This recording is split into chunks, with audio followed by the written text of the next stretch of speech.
હું આપ સૌને વિનંતી કરવા માટે આવ્યો છું. 25 વર્ષનો છોકરો છું. તમારા બધાના દીકરાની ઉંમરનો હશું, તમારા દીકરાની ઉંમરનો હશું. હું જેટલું જાણું છું, જેટલું સમજુ છું, એ સમજીને આવ્યો છું.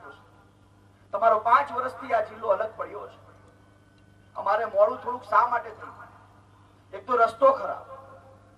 મારા સિનોરમાં આવો એટલે એવું લાગે જયારે પાકિસ્તાન થી કાશ્મીર બહાર નીકળ્યા હોય.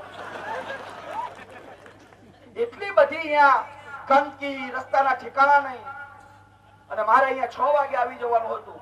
ભાજપ વાળા મને અહીંયા નો આવવા દેવા માટે હેલીપેડ ની મંજૂરી કેન્સલ કરી નાખી. એક 25 વર્ષના છોકરાથી આટલી બધી બીક શા માટે લાગે છે એ ખબર નથી પડતી. કોંગ્રેસ પાર્ટી દોસ્તો એટલા માટે કેમ કે આ કોંગ્રેસ પાર્ટીના જનક સરદાર વલ્લભભાઈ પટેલ, પૂજ્ય મહાત્મા ગાંધી, લાલા લજપતરાય, લાલ બહાદુર શાસ્ત્રી, નેતાજી સુભાષચંદ્ર બોઝ અને મૌલાના અબુલ કલામ આઝાદ હતા. આ પાર્ટીના નેતા એ લોકો છે.